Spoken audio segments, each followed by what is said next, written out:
Hi friends, I am doctor Jinil Bhatt from Advait I care. આજે હું તમને જરાક ઓમેગા 3 ફેટી એસિડ વિશે વાત કરીશ.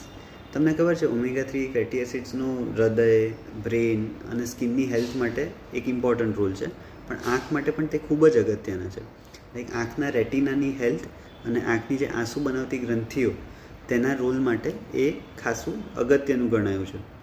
હવે એ આપણને ક્યાંથી મળી શકે? તો આપણા અમુક નેચરલ સોર્સિસ છે કે જેમ કે અખરોટ, ચિયા સીડ્સ, અરસીના, સોયાબીન, આ બધામાંથી એ એનો નેચરલ સોર્સ ગણાય છે. તો આપણે જો એને રૂટીન આપણા ડાયટમાં ઇન્ક્લુડ કરીએ તો લાંબા ગાળે આપણે મોંઘા સપ્લિમેન્ટ્સ કે એમાં એનો ખર્ચો કરવો ના પડે અને આપણી આંખની હેલ્થ સારી રહે.